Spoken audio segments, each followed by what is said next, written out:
Começa agora mais uma edição do Papo com Ela. Eu sou Michele Figueiredo e que alegria ter você aqui comigo em mais uma edição. No programa de hoje a gente vai falar sobre como colocar limites nas nossas relações pessoais e profissionais. Uma atitude muito importante para garantir que você tenha plenitude de saúde, não haja o adoecimento mental. A gente também fala sobre a campanha Fevereiro Roxo, que tem como missão trazer informações sobre doenças como o lúpus, a fibromialgia e também o Alzheimer. Nas reportagens, você confere o projeto Plenitude, que através da arte mostra como essa ferramenta pode ajudar na saúde mental. A gente fala sobre cuidados com os cabelos, com o final das férias, cabelo que acaba sofrendo um pouco mais com exposição ao sol, à água de piscina e também do mar. E para fechar, você confere informações sobre uma nova ferramenta disponível ao consumidor, que é a portabilidade do crédito. Então fica o meu convite, pega o teu café e vem comigo conferir tudo que a gente preparou para você. Dizer sim o tempo todo pode ter um custo alto para a saúde emocional. A dificuldade de estabelecer limites nas relações pessoais e profissionais está diretamente ligada ao estresse, à sobrecarga e até ao adoecimento. Mas afinal, como construir relações mais saudáveis, com respeito e equilíbrio? Para falar sobre esse tema tão necessário, o Papo com Ela recebe nesta edição a psicóloga Poliana Tavares. Poliana, muitíssimo obrigada por aceitar o nosso convite, para que a gente falasse de um assunto que é tão importante, acredito que principalmente para nós mulheres, que é a gente aprender a impor limites nas nossas relações, sejam elas amorosas, de amizade, de trabalho. Por que é tão difícil dizer não, né? E a gente vai se sobrecarregando até o ponto de adoecer. Sim, obrigada pelo convite, sempre muito feliz de estar aqui, poder contribuir um pouquinho, né? Como nós falamos agora há pouco, né, aqui nos bastidores, os limites não foram ensinados para uma parte da população, né, a masculina. Então, por isso a gente está sempre nesse trabalho constante de nos posicionar, de tentar construir ali um espaço, de mostrar que tem uma linha, né, que separa onde é o espaço do outro, onde inicia, onde termina, né, o nosso espaço e o espaço do outro nas relações. E tudo é relação, como eu sempre digo, né, a relação com o trabalho, a relação afetiva, como eu me relaciono com o dinheiro, com a comida, tudo é relação. Uhum. Então nós precisamos reconhecer primeiro qual é o nosso limite, o que é que eu quero, até onde eu posso ir, para depois começar esse trabalho na prática. Primeiro, então, é um trabalho interno e depois é um trabalho na prática de posicionamento mesmo. E porque sim, né? Você disse, uma parcela da população, a masculina, não foi ensinada a observar que existem limites. Por outro lado, acho que a população feminina o tempo todo está dizendo, você não pode, você não deve, você só pode ir até aqui, dessa maneira que você precisa agir e conduzir a tua vida. Essas barreiras que foram sendo impostas socialmente para a gente, também é o que faz a gente, muitas vezes, extrapolar naquela nossa capacidade, né, de achar que eu consigo dar conta de mais demanda do trabalho, de achar que eu posso dar conta de todas as funções domésticas, mais as funções que eu tenho fora de casa, de às vezes me doar em excesso para uma amizade que se transforma em tóxica ao ponto que muito suga e pouco devolve, né? É nesse contexto também de eu preciso ser aceita, então eu cedo? Total. Eu acredito de verdade que essa ausência de limites, que também anda junto com a ausência de diálogo, né, a comunicação assertiva, ela cria muitas feridas. Né? A ferida, quando você traz sobre esses medos, né, de forma prática, isso é muito comum em pessoas que têm ferida de rejeição, né, ferida do abandono, porque aí ela pensa que se ela se posicionar, ela vai ser excluída. Se ela se posicionar, ela não vai pertencer. Se ela se posicionar, ela vai ser vista como incompetente.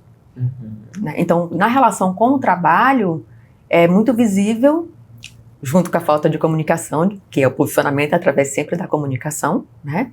Então, no ambiente organizacional, é isso. É essa alta sobrecarga de trabalho, porque eu não consigo visualizar até onde foi o meu limite, até onde eu já entreguei, porque e aí vem o burnout, né? Porque quanto mais trabalhos, quanto mais funções, quanto mais compromissos eu assumo sem me posicionar, olha, eu vou baixando a qualidade da minha entrega. E aí vem uma autocobrança exagerada. Né? Não no sentido de olhar e dizer, olha, o trabalho está sendo mal distribuído aqui. Olha, eu não posso aceitar mais até esse momento porque eu tenho prazos aqui. Mas eu estou sempre dizendo sim para o outro e não para mim. E aí quando vem a baixa entrega, ou a baixa produtividade, ou até uma queda na qualidade da entrega, a cobrança vem sempre sobre si mesma. Porque nós estamos falando de algo que é a pessoa que carrega. Que é justamente, né, essa ferida. Então, se essa pessoa no ambiente corporativo, ela está num lugar que não observa isso, a saúde do colaborador, então você vai ter o pior dessa pessoa com o passar do tempo. Ela não vai conseguir entregar, ela vai ter conflito com colegas, porque estimula uma coisa que eu vejo muito, estimula a competitividade, silenciosa às vezes, né? Acha que às vezes está sendo preterido, né? E aí aumenta essa busca por se sentir escolhido, por se escolher preferido, né? Então gera uma competição ali no ambiente de trabalho. No ambiente afetivo, numa relação afetiva, não é muito diferente.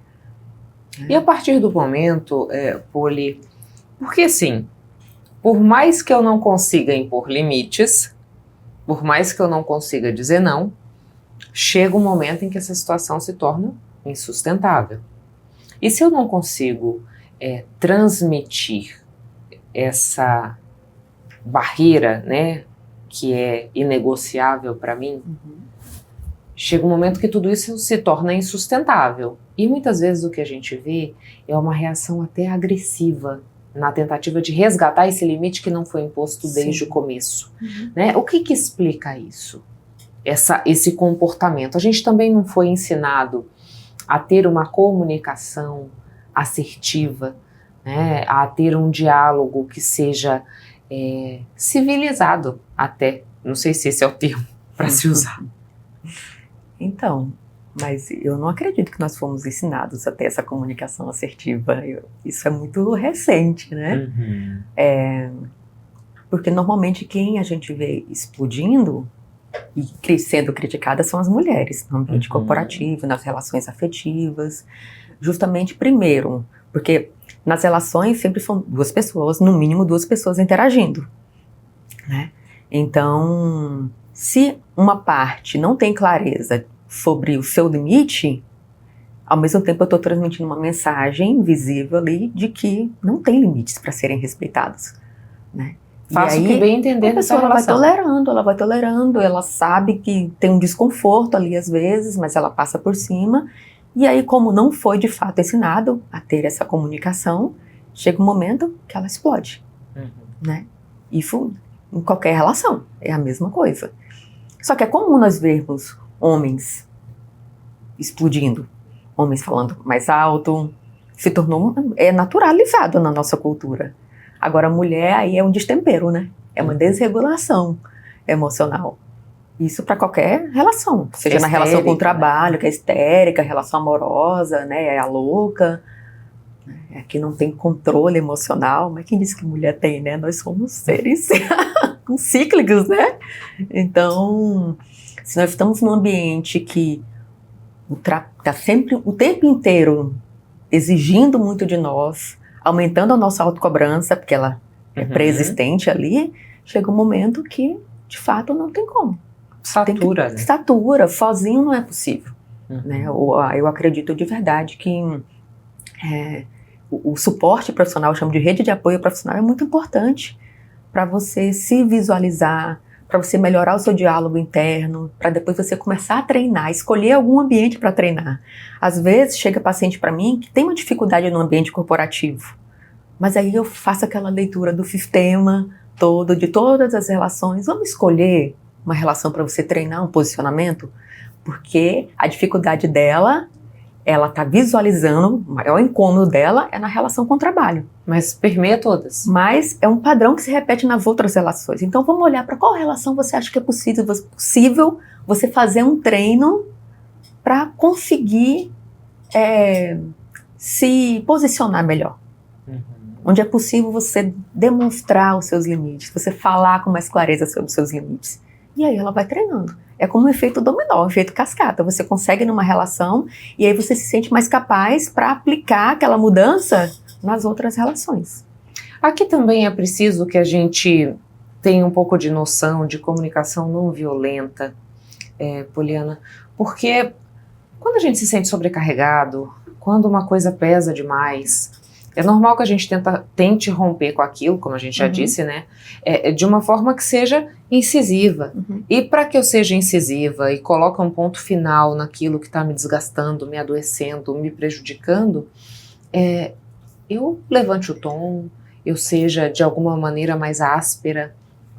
Mas isso também pode ter um efeito contrário, né? Eu posso ter como resposta a mesma agressividade com a qual eu estou me manifestando e de fato não haver uma mudança, né? Então é preciso que a gente também treine esse comunicar para dizer, olha, queria dizer que até aqui é onde eu posso ir, daqui para lá não consigo, se for para ser assim, eu me retiro, e ter uma conversa muito tranquila também. Sim, eu acredito de verdade que quando, a partir do posicionamento, é claro, né? Quando um padrão ele não pode ser quebrado com um ciclo, ele não é possível, quando você tenta e vê que não é possível interromper aquela dinâmica relacional com agressividade, com violência, né, que já está saturada. Então, quando aqueles comportamentos, aquela dinâmica de interação, ela não pode ser finalizada, quebrada, a relação ela precisa ser encerrada, justamente para que não aconteçam outras formas de violência, né? Então, às vezes a gente vê outras formas de violência no ambiente corporativo, mas o que é mais comum a gente ver são nas relações amorosas. Né? Mas uma coisa que eu acho assim, muito interessante na sua pergunta, na sua fala, é que às vezes é possível, é necessário e é possível ser mais incisivo, né? Principalmente para nós mulheres, porque às vezes nós só somos ouvidas quando nós elevamos um pouco o tom. Né?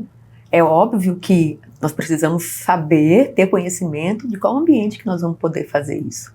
Depois recuar. Opa, é o meu momento de fala. Né? Eu estou falando sobre os meus limites, e ao contrário do que acontecia antes, que nunca fui ouvida, enquanto eu falava baixo, enquanto eu dava alguns sinais. Né? Agora é a minha hora de falar. Eu peço licença para falar. Né? Então, às vezes, é necessário que se eleve um pouco o tom de voz e depois que alcançou o seu lugar de fala, você retorne ao mesmo tom. Isso demanda treino. Porque nós vivemos uma cultura que as mulheres são ouvidas quando, de fato, gritam, né? Quando elevam o tom de voz. E os homens elevam o tom de voz para nos calar. Então, às vezes, pode ser que a reação do homem também seja essa. E aí, não é o momento, de fato, para criar, não é uma oportunidade, de fato, para instaurar essa dinâmica nova, né? Para ter uma comunicação. Agora, se eu estou falando de uma relação que se estabeleceu sem limites e que, por isso, uma das partes se sente sobrecarregada, você acredita que é possível reorganizar essa dinâmica para que nessa relação, seja ela qual for, esses limites fiquem bem estabelecidos e a pessoa que até então extrapolava, ela se coloque numa condição de respeito, ou isso é difícil de acontecer? Por que eu pergunto? Porque às vezes, eu acredito, me corrija se eu estiver equivocada, a relação se estabelece justamente porque não existe limite. Também tem isso. Tem relações que se iniciam exatamente por causa desse encaixe. Uma pessoa que não reconhece os próprios limites, né, se encontra com a outra pessoa que não tem limites, que não sabe o que é limites, e que às vezes sabe, mas não respeita, e está acostumado com isso. Então tem um encaixe ali, relacional, justamente por causa dessa dinâmica.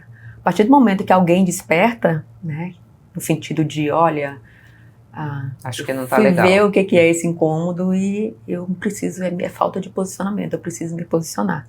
Né? E aí é como eu falei, ou a relação se encerra, ou a dinâmica se encerra. Algo vai ser encerrado ali. Né? É difícil? Sim. Apenas a dinâmica ser encerrada. Mas não é possível. Não é impossível. Não é impossível. No ambiente de corporativo eu acho muito mais difícil, porque nós estamos falando normalmente de uma cultura, de um clima organizacional que é, de fato, violento. Uhum. Né? Agora, numa relação amorosa, eu ainda acho que quando as duas pessoas querem, é possível sim construir uma dinâmica nova. Acredito. Você falou pra gente dessa importância do autoconhecimento, porque para que eu estabeleça os meus limites, eu preciso entender quais são os meus limites, né? Dizer, olha, isso aqui para mim é inegociável, eu só posso ir até esse ponto, daqui para frente não condiz com aquilo que eu acredito e considero essencial para essa história. Qual é o caminho para a gente entender, Poliana, que a gente está vivendo numa relação abusiva, né? Numa relação que eu não consegui me posicionar? Você falou do burnout no ambiente de trabalho, mas Sim. Quais são os outros sinais que denunciam esse desconforto que você colocou, né? Olha, fui investigar o desconforto e descobri que é falta de posicionamento, que é falta de impor limites. Então, eu queria que você falasse um pouquinho mais de como que isso se manifesta para que essa pessoa, ela se veja convidada a trabalhar nesse autoconhecimento para entender até onde ela é capaz de ir. No ambiente terapêutico, as pessoas elas normalmente chegam quando elas já estão realmente, né, no limite, já ultrapassaram o limite. Então, na melhor das hipóteses, ela vai chegar falando de uma baixa produtividade, ela vai chegar falando de uma dificuldade de comunicação com os colegas, né, ela vai chegar falando de uma sensação de desqualificação, né, de não pertencimento. Né, de como se ali não fosse o local ideal. O que eu acho muito parecido quando nós olhamos para as relações afetivas e aí a pessoa está se questionando se ela deveria mesmo estar naquela relação. Né? Ainda na melhor das hipóteses. Né? É só o questionamento porque eu estou com mal-estar aqui. Né? Quando eu chego no meu local de trabalho, quando eu estou em contato com a pessoa que eu estou me relacionando afetivamente, eu sinto um mal-estar, eu não me sinto confortável. Eu não sinto que esse é o melhor ambiente para mim. E eu não consigo interagir com essa pessoa ou interagir com meus colegas de trabalho. Eu sinto que o que eles falam e o que eles fazem vai totalmente contrário aos meus valores, ao que eu penso, como eu gostaria que fosse. Aqui, eu sou mais organizada, as pessoas não têm organização e eu não consigo produzir. Aí nós vamos especulando, né? Vamos aprofundando, vamos mergulhando. Né? Na pior das hipóteses, é quando a pessoa ela já chega mesmo com sintomas psicológicos. E aí é um mergulho muito mais profundo para conseguir identificar aonde aquele padrão está se repetindo de forma mais intensa, vamos colocar assim. Né? Mas aí a pessoa ela já chega com sintomas mesmo do burnout, né? Que aí ela chega no ambiente de trabalho, ela começa a suar, taquicardia, né? Dores de cabeça, às vezes a pressão altera. Ela se sente completamente mesmo ali deslocada, um incômodo realmente muito grande que se apresenta através de sintomas físicos mesmo. Ansiedade e depressão também podem ter relação. Total. Total. Insônia, né? Insônia. Às vezes, um domingo com ansiedade um pouco mais alta, porque segunda-feira vai precisar chegar naquele local. Sim. Então, o recado que a gente pode deixar para arrematar a nossa conversa, Poliana, para quem está nos acompanhando, para quem se identificou, para quem não quer chegar nesse ponto, faça um mergulho dentro de si. Eu acredito que, de verdade, o ponto inicial é autoconhecimento. Nós sabemos que as condições, né, econômicas no nosso país, às vezes não nos permite uma clareza sobre com o que eu quero trabalhar, para poder fazer escolhas, né? Com o que eu quero trabalhar, aonde eu quero trabalhar, que salário eu posso receber, qual é a minha carga horária de trabalho, né? Até que momento eu posso flexibilizar, eu tenho disponibilidade para viagem. Às vezes, a pessoa ela faz muito mais concessões para poder se encaixar, porque de fato eu tenho uma necessidade financeira. São muitas camadas nessa conversa, né? Então, mas tem muitas pessoas que podem fazer essa escolha e ainda assim não faz. E é uma crescente, eu tenho visto que é uma crescente para algumas pessoas fazer essa escolha, que vão para uma entrevista não para serem entrevistadas, mas também para saber se aquele local e normalmente depois de ter passado, né, por um burnout. Né, mas se corresponde às expectativas. Exatamente, se aquele trabalho, se aquela oferta corresponde às expectativas, né? Precisa ter muito autoconhecimento, de fato, né? Conhecer bastante quais são os limites, saber se comunicar, né? Saber se posicionar para poder chegar e bancar essa escolha, porque é preciso bancar essa escolha. E é uma escolha que se torna necessária para evitar o adoecimento. Você disse pra gente, né? A consequência de ultrapassar esses limites de forma desmedida é poder se ver de frente com o adoecimento mental, por exemplo.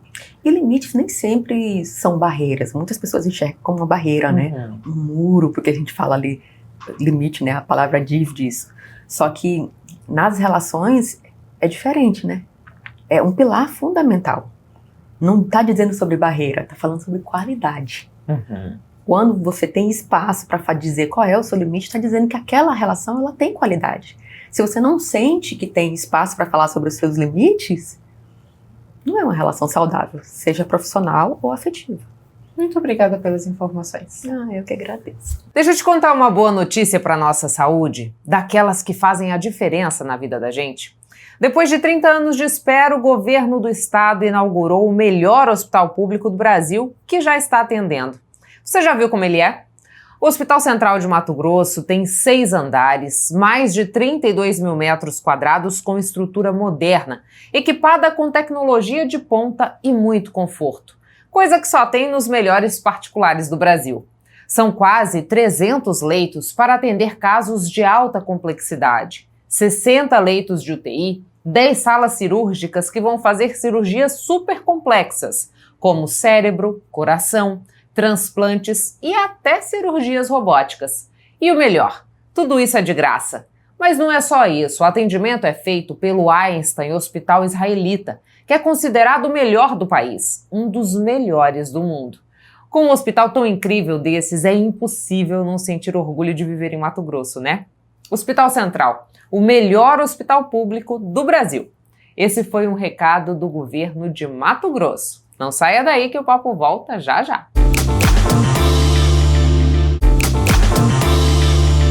Fevereiro é marcado por uma campanha que chama atenção para doenças crônicas que ainda enfrentam muita desinformação e preconceito. O Fevereiro Roxo. Lúpus, fibromialgia e outras condições impactam diretamente a qualidade de vida de milhares de pessoas, principalmente mulheres. E para a gente falar de sinais de alerta, diagnóstico precoce e formas de tratamento, o Papo com Ela recebe a médica reumatologista Bruna Malheiros. Doutora Bruna, muito obrigada por aceitar o nosso convite para que a gente explicasse um pouco mais do Fevereiro Roxo, né? Quando existe uma atenção mais concentrada em pelo menos 3 condições, que é o lúpus, a fibromialgia e a doença de Alzheimer. Por que foi necessário criar uma campanha específica? Certo, primeiramente, boa tarde, obrigada pelo convite. Eu acho que são 3 doenças que são muito prevalentes na população, e da minha área, pelo menos, fibromialgia e o lúpus são muito estigmatizados ainda. Então, super válido, até para um diagnóstico precoce. Enfim, acho que super importante. E quando a gente pensa no diagnóstico, existe uma dificuldade de se fechar, por exemplo, que uma pessoa está sofrendo com lúpus ou com a fibromialgia? Você fala em relação ao diagnóstico em si? Isso. Sim, a fibromialgia, poucas pessoas sabem, mas não tem um exame propriamente dito. Então a gente chama de diagnóstico clínico. O que isso quer dizer?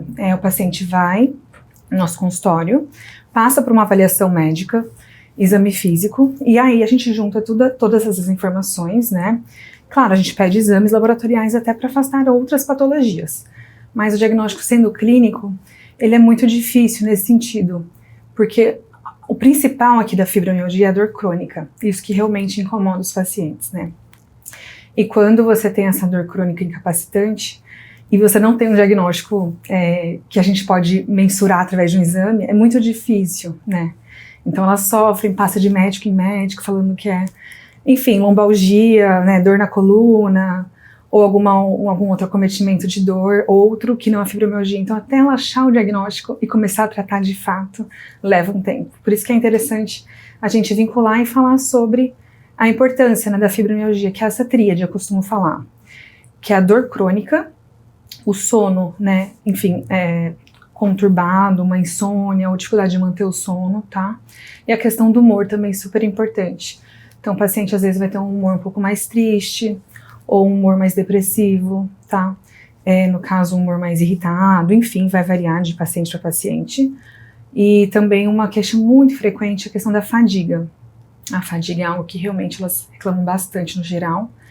E outra queixa que é frequente, não está na tríade, mas a gente vê bastante no consultório, é a questão da perda de memória. Então, uma certa amnésia, né, que a gente costuma falar. Doutora, a senhora disse sobre uma dor crônica, e existe uma característica dessa dor? Porque eu já ouvi algumas pessoas dizerem assim, é uma dor que anda. Isso procede na fibromialgia? Perfeito. Ou a característica é outra? Na verdade, é uma dor, ela pode ter diversas formas, tá? Geralmente é uma dor difusa, ou seja, ela não é bem delimitada, né? Então, uma dor difusa, mal delimitada. O paciente refere muito que tem uma dor dos pés à cabeça, da cabeça aos pés, né? Que é uma dor realmente incapacitante, muito álgica, né? Muito intensa, né? E a gente tem um termo na medicina que a gente chama de alodínia.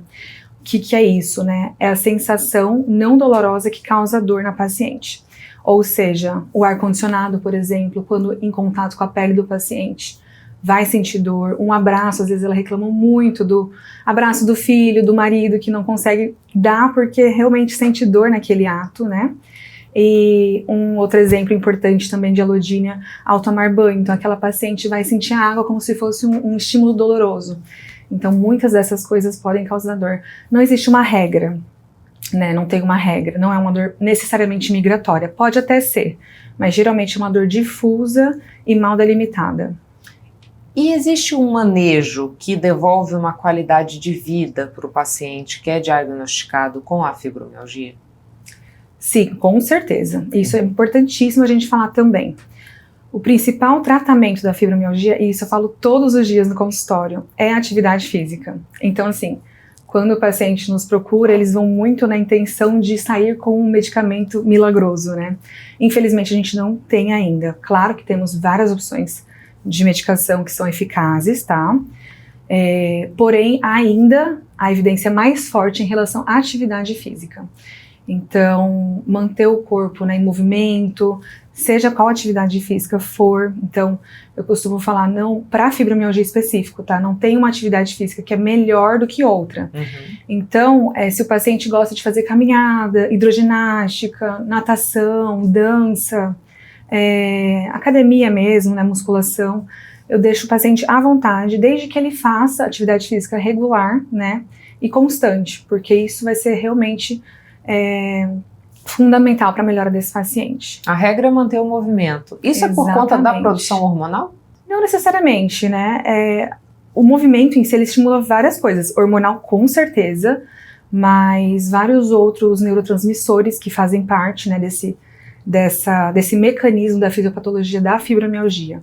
Então, não só melhora a dor, né, que é o principal pilar, ou talvez o que mais incomode a nossa paciente, mas a questão do humor também. Então, ela vai sentir um humor melhor, vai ficar menos triste, né, no geral, menos ansiosa, tá? E a questão do sono também é fundamental. Ela vai fazer o corpo dela cansar, vai chegar à noite e vai conseguir relaxar melhor. E uma coisa que eu oriento também, para quem é sedentário e vai começar uma atividade física, lembrar que esse início, a dor pode vir a piorar. Então, umas 4, 5, 6 semanas de adaptação, tendo em mente que a dor pode melhorar, mas em seguida ela vai melhorar. Ela pode piorar inicialmente, para em seguida melhorar, né? Assim como o sono, a fadiga e o humor também.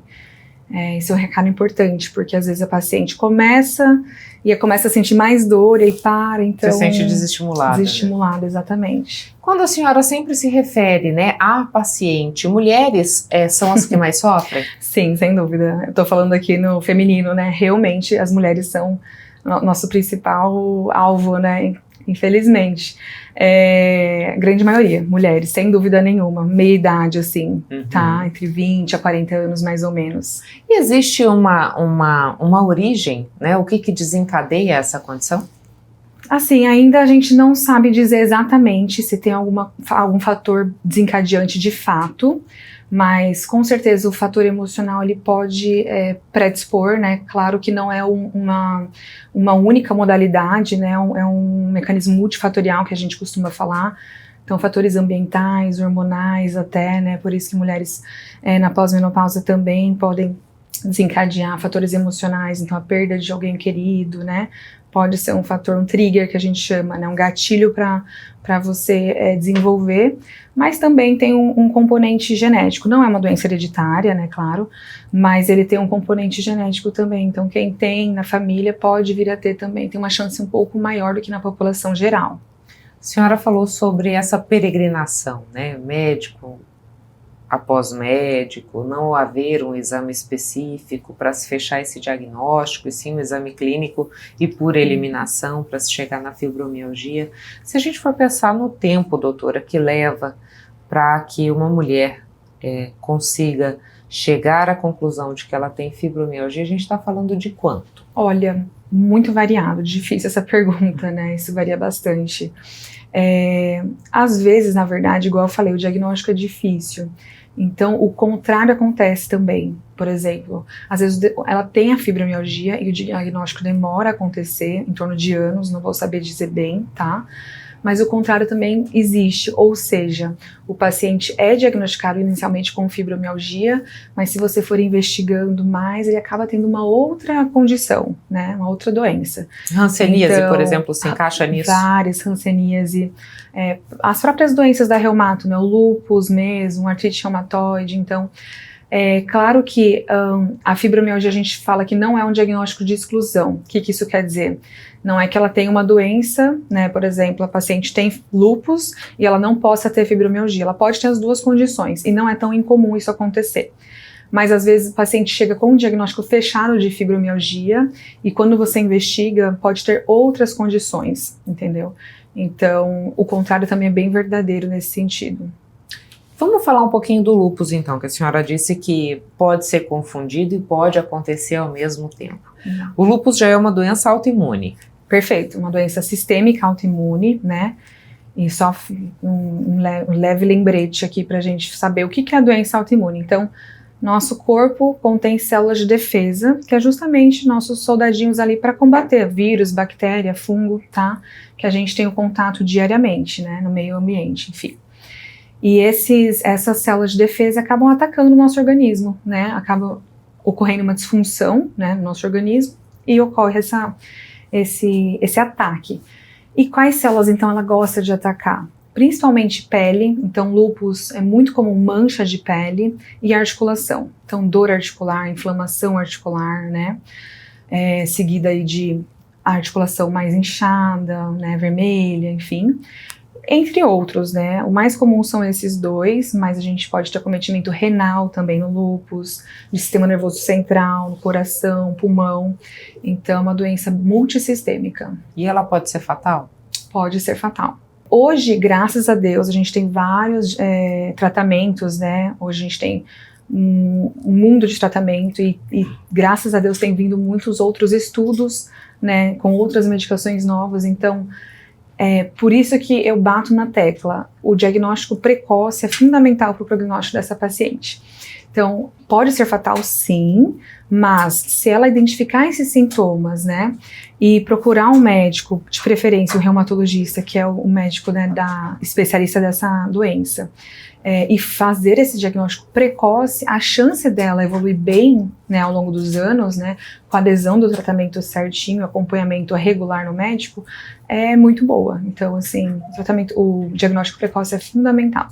E uma vez instalado o lúpus, é uma doença que vai exigir um manejo até o final dessa vida, doutora? Existe períodos em que ela está manifestada e períodos de latência? Como é que se dá, né, a manifestação disso? Perfeito, pergunta ótima. O que acontece? O lúpus é uma doença crônica, ou seja, não é uma doença que a gente tem uma cura, né, mas eu tenho tratamento. Então, o tratamento, assim como qualquer outra doença crônica, exemplos mais simples do dia a dia, a hipertensão arterial sistêmica, que é a nossa pressão alta, né? O diabetes mellitus, são doenças crônicas que você vai ter que seguir o resto da vida, né? Mas assim, esse segmento, não necessariamente a paciente vai estar mal, é mais pra a gente tem um termo na reumatologia que chama remissão, ou seja, tem que deixar essa doença quietinha, estável, e a gente consegue através do tratamento. Só que se essa paciente perde o segmento, acaba parando de tomar as medicações, essa doença, o lúpus no caso, volta a entrar em atividade.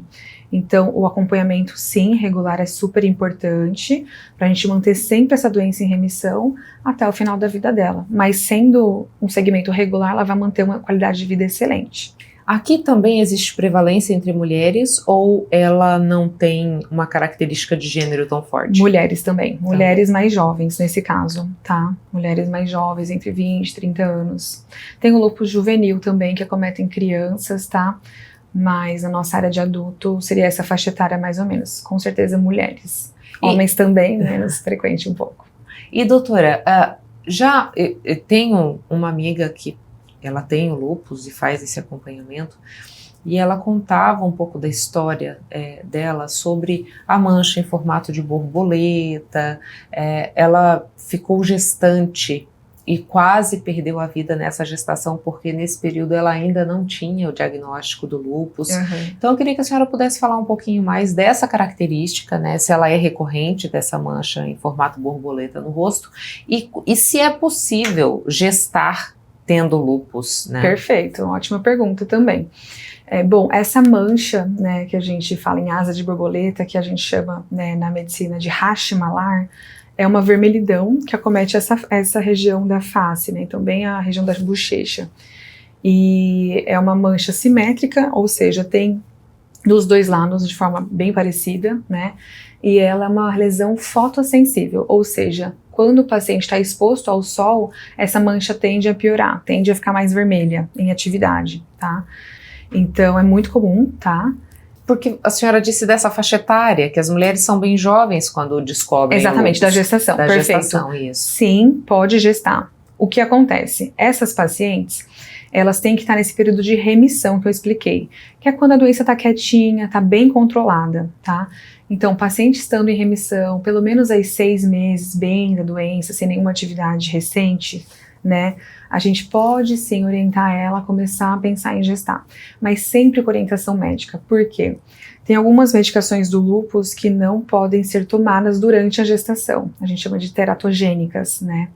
Então, se essa paciente quer gestar, ela pode, mas sempre conversando com o médico, porque ele vai administrar as medicações certinho para aquele momento da vida dela. A senhora disse do diagnóstico precoce, que é muito importante para que haja essa qualidade de vida, para que haja um manejo adequado, tanto da fibromialgia quanto do lúpus. Que tipo de regularidade a gente precisa ter para que esse diagnóstico aconteça de forma precoce, né? São exames corriqueiros que vão denunciar que algo não está bem para que a gente possa investigar, ou eu preciso estar mais atenta a sintomas que aparecem, né? Queria que a senhora dissesse assim, claro, a forma melhor de fazer isso. Certo, na verdade, assim, não precisa de exames da nossa parte, pelo menos investigação de doenças autoimunes da reumato, porque são doenças relativamente raras, tá? Então, se você pegar a população, 1%, 2% vai ter, tá? Colocando aqui o bolo de todas as doenças autoimunes. Então, se a gente fizer um rastreio populacional, isso não vai ajudar muito, tá? Talvez a gente pegue uma porcentagem muito pequenininha. Então, acho que o mais importante aqui é a questão dos sintomas, né? Então, saber que o lúpus pode dar mancha na pele, né? Principalmente em áreas fotoexpostas, então rosto, colo, braço, tá? Muito comum. Queda de cabelo é uma queixa comum, tá? Aftas orais de repetição pode acontecer também. Dor articular, tá? Então, qual articulação? Qualquer uma. Mãos, pés, punhos, tornozelos, cotovelos, ombros, né? Qualquer uma. Que é aquela dor que a gente chama de inflamatória. É uma dor mais matinal, que a paciente acorda com uma certa rigidez, uma dificuldade para mexer de manhã cedo, tá? Essa rigidez vai melhorando ao longo do dia, assim como a dor vai melhorando, né? e pode ter inchaço também dessas articulações, tá? Vermelhidão, como eu citei. Então, esses são os principais sinais de alarme. Um quadro, né, que é um pouco mais raro, mas pode acontecer também, um quadro renal do lúpus. Então, o paciente às vezes começa a urinar menos, ou urina com sangue, ou urina com espuma, tá? Começa a ficar mais inchada, a pressão começa a aumentar. Tudo isso são indícios de alguma coisa não tá, né, certo ali dentro do organismo e precisa ser investigada. Por isso a importância do Fevereiro Roxo, para que a gente possa levar informação e conscientizar as pessoas, porque ainda existe muito tabu em volta dessas duas condições? Muito, muito, muito. As duas, super, né, mas eu acho que principalmente a fibromialgia aqui nesse caso. Por quê? O lúpus ainda a gente consegue enxergar o problema no paciente, então você vê que a articulação dela tá edemaciada, tá inchada, tá dolorida, ela tá com dificuldade de andar, por exemplo, o cabelo tá caindo, tem lesão de pele, é uma coisa que a gente consegue ver e notar. A fibromialgia não, é uma doença invisível, né? Ela tem essa dor de fato, ela existe, uma dor incapacitante, muito álgica, muito dolorosa, porém as pessoas não enxergam. E por isso que é uma doença muito estigmatizada nesse sentido. Doutora, muitíssimo obrigada. O espaço aberto caso queira fazer mais algum esclarecimento. É isso, acho que deixar os recados finais, né? Então, super importante identificar essas questões, os sintomas iniciais, né? Que eu já citei um pouquinho aqui hoje. E ficar atento, né? Se você tem, se sabe de alguém que tenha, talvez procurar um reumatologista para uma avaliação mais minuciosa, né? A fim da gente fazer um diagnóstico precoce, que eu acho que é o principal aqui. Muito obrigada. Eu que agradeço. Intervalo, a gente volta já.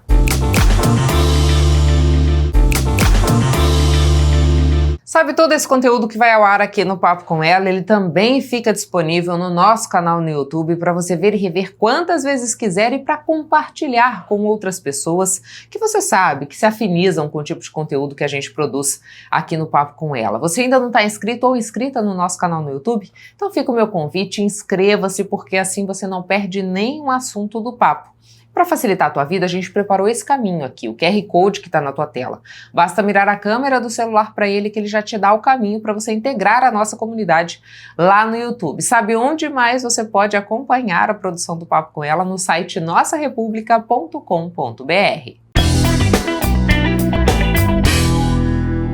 Está disponível para a população a portabilidade de crédito, que torna possível a transferência de dívidas entre instituições bancárias, onde o cliente pode optar por melhores condições. Se você tem empréstimo pessoal no banco, agora pode trocar de instituição sem sair do aplicativo e de forma muito mais rápida e segura. A portabilidade de crédito passou a ser feita diretamente pelo sistema de Open Finance, ampliando a concorrência e prometendo reduzir juros. A novidade foi lançada logo após o Open Finance completar 5 anos no Brasil. Antes, o processo de portabilidade podia levar de 20 a 25 dias. Com o novo sistema, a conclusão pode ocorrer em até 5 dias úteis. E isso vai possibilitar que um outro banco faça uma oferta para fazer a portabilidade, né, desse empréstimo, com taxas menores que sejam mais vantajosas para o cliente. Então, isso daí tende a fazer com que a concorrência entre os bancos, né, aumentem, para que eles estejam aí proporcionando essa portabilidade, né, para os seus clientes e sendo automaticamente mais vantajoso para aquela pessoa que tomou o empréstimo. Atualmente, o crédito pessoal sem garantia pode ter juros que variam de 4% a 20% ao mês, uma diferença que pesa no bolso. Com o compartilhamento autorizado de dados pelo Open Finance, o cliente consegue comparar propostas de forma padronizada, visualizar o custo total do contrato e simular a economia antes de decidir pela troca. Segundo dados do setor, o Open Finance já reúne cerca de 100 milhões de consentimentos ativos, o equivalente a aproximadamente 30 milhões de pessoas com ao menos uma conta conectada. A pessoa vai ter aí a possibilidade de negociar o seu empréstimo com um banco que esteja oferecendo uma taxa melhor. Não antes da contratação, mas depois mesmo, depois que o contrato já está vigente.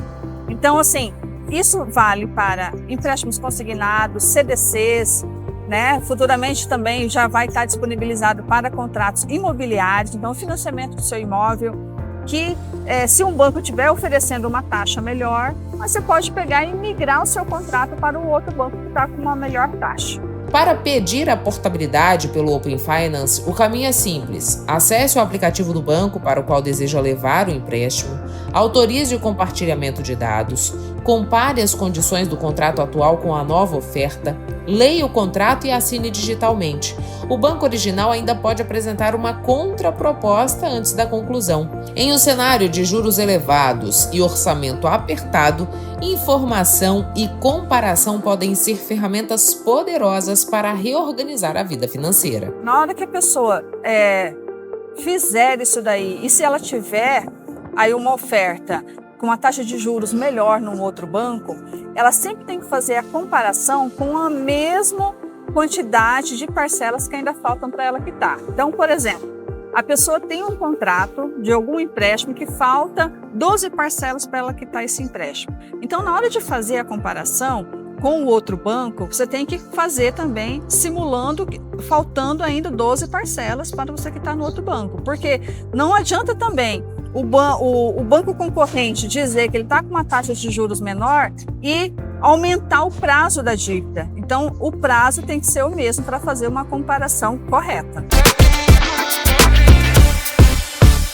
Período de férias costuma deixar marcas não só na rotina, mas também nos cabelos. Exposição prolongada ao sol, contato frequente com água do mar ou cloro de piscina estão entre os principais fatores que provocam ressecamento e quebra. Com retorno às atividades, a procura por tratamento de recuperação capilar também aumenta. Depois das férias, não é só a rotina que volta ao normal. O cabelo também sente e muitos efeitos do excesso de sol, água do mar, piscina e até poeira ou frio em excesso. O resultado aparece no espelho: fios ressecados, sem brilho, com frizz, pontas duplas, cor desbotada e embaraçados. As maiores queixas são: o cabelo fica mais poroso, os produtos que antes davam certo já não funcionam mais. O que está acontecendo? É importante pensar, você mudou de ambiente também, e esse cabelo ele possivelmente deve ter vindo aí com alguns resíduos que é necessário fazer aí um protocolo de higienização. Então aquele shampoo hidratante, o shampoo do dia a dia funciona, mas esse cabelo ele precisa ser resetado, precisa zerar a balança. É possível recuperar a saúde capilar desde que o tratamento seja feito de forma correta. Então nós fazemos uma higienização ali no lavabo, com shampoo mais adstringente, aí depois já entramos com outro shampoo de acordo com o objetivo que foi feito ali na base do diagnóstico. E aí sim, tem mais um shampoozinho para poder equilibrar o pH do cabelo. Na sequência, nós temos várias opções, que são um leque, né, de tratamentos. É falta de brilho, meu cabelo está embaraçando muito. O que é melhor para essa situação? Uma reposição hídrica, uma reposição nutritiva. De forma muito simples, é água e gordura. O cabelo, de uma forma geral, o funcionamento dele depende muito desses dois componentes, que é a água e gordura. A queratina, ela também faz parte da fibra capilar e necessária. Mas quando eu uso a queratina, quando esse cabelo ele está com quebra, eu fiz uma química antes de ir para as férias, antes de ir para a praia, antes de me expor ao sol. Então, é através dessa análise profissional que é feito o tratamento de forma assertiva. O conjunto dessas ações devolve maciez, brilho e elasticidade aos fios. No retorno das férias, é importante que o acompanhamento profissional se dê semanalmente até a recuperação. Outro aliado poderoso para devolver o viço aos fios é o corte. Carol, eu já fiz tudo, nada funcionou, o que eu tenho que fazer? Tesoura. Mas eu tenho que ser radical? Não necessariamente. Então, se você tirar aí 1, 2, 3 centímetros do cabelo, seu cabelo vai agradecer muito. Então, cortar o cabelo é um grande tratamento para o nosso, para que esse resultado ele seja mais efetivo. Então, eu oriento podar o cabelo e fazer o tratamento. E os cuidados não terminam no salão. A manutenção em casa é essencial para prolongar os resultados. O shampoo é ele que faz aquele processo de abrir as portas, né? Para que o produto entre e faça o seu serviço. Então, é essencial olhar a partir do shampoo. Eu tenho só um tipo de shampoo, Carol, e ele é mais nutritivo. Então, busca um shampoo mais adstringente. Adstringente eu falo o quê? Que tem uns componentes ali à base de alecrim, de hortelã, raspa de joá, porque eles são mais purificantes, tá? Então ele vai fazer essa limpeza de uma forma mais não é tão superficial, né? Mas não vai abrir tanto a cutícula e vai dar acesso para o produto entrar. Você vai perceber que também o resultado é outro do tratamento. Mas eu devo usar esse shampoo frequentemente? Você pode intercalar com o que você tem do dia a dia. Ou você usa o shampoo adstringente com esses componentes e aí na sequência você já vem com esse outro shampoo do dia a dia, tá? E pode usar o condicionador, pode usar a sua máscara e os finalizadores. Os finalizadores é importantíssimo ter proteção solar. Tá? Em todos os momentos da nossa vida, seja férias ou a rotina do dia a dia, é essencial, porque ele protege a camada do fio, né? E isso mantém a integridade e a estrutura com mais balanço, com mais movimento e um cabelo saudável. Recuperar os fios é também um gesto de autocuidado, porque cabelo saudável não é apenas estética, é autoestima, confiança e bem-estar. A série documental Projeto Plenitude explora questões sobre saúde mental e as maneiras que a arte pode dar apoio para o resgate da autoestima e reabilitação psicossocial. A ansiedade, a depressão, o estresse fazem parte da realidade de milhares de mulheres brasileiras. Mas e se a arte pudesse ser mais do que expressão? E se ela fosse também um caminho de cura? O Projeto Plenitude transforma histórias de dor em potência criativa. Uma série audiovisual produzida em Mato Grosso mostra como a dança, literatura, música e artes visuais podem atuar na reabilitação psicossocial e no resgate da autoestima. A iniciativa reúne 4 mini-documentários poéticos que mergulham no universo da saúde mental sob a perspectiva da arte como instrumento de transformação, relatando a história de 4 mulheres: Bruna Maciel, Elka Vitorino, Cida Silva e Rita Cássia. Elas têm força, não é vencendo fora, é vencendo dentro. É olhando as limitações delas dentro para poder expressar a arte fora e ajudar tantas pessoas. Então, foram assim pensadas a dedo e coração. E esse projeto surge através de uma emenda impositiva do deputado Carlos Avalone para o Instituto Brasil. O Instituto Brasil nos contratou e a gente teve a alegria de poder fazer. Eu idealizei toda a pauta, como que a gente poderia dialogar mesmo saúde mental, arte e feminilidade. E resultou nesse trabalho que é muito delicado, que tem um olhar sensível e generoso do Henrique Santian, que é supra-sumo, assim, e tem a direção geral e roteiro da Loriane Vilar, que também costurou tão belamente, fez com tanta responsabilidade e entrega. Durante 2 meses, o palco do Teatro Zulmira Canavarros em Cuiabá se tornou um espaço de escuta, acolhimento e reconstrução. O projeto une olhar artístico e escuta clínica, com a participação de profissionais da rede psicossocial de Cuiabá. Mais do que uma produção audiovisual, Plenitude se apresenta como um manifesto sobre a importância de integrar cultura e saúde nas políticas públicas. Eu sempre acreditei que a arte salva. A minha história também é a minha trajetória. E são os meus 2 pontos de pesquisa no mundo. A manifestação artística e o pensamento humano, a manifestação humana, o comportamento humano. Eu gosto muito dessas 2 temáticas. É meio óbvio a gente ficar falando das feridas, das dores. Como é que a gente tira isso do óbvio? Como é que a arte pode transformar isso em costura, em possibilidade de vida? Então são o que essas 4 mulheres deusas fazem muito bem. Produzida pelo Instituto Brasil com apoio da Secretaria de Estado de Cultura, Esporte e Lazer e da Assembleia Legislativa de Mato Grosso, a série já está disponível gratuitamente no YouTube do Instituto. Uma obra que reforça que falar sobre saúde mental é também falar sobre pertencimento, expressão e cidadania, porque às vezes a cura começa quando alguém nos escuta e outras vezes quando decidimos nos expressar. A Elka dança. A Rita canta, a Bruna rabisca ali na hora e a Cida, ela pinta, ela faz uma performance no palco. A gente teve a locação dos Miraca Navarros. Cada uma dá uma lição muito profunda, muito humana, da gente olhar para as nossas fragilidades, na verdade para as nossas vulnerabilidades de forma forte, de forma corajosa e de forma artística. Então, vale muito a pena.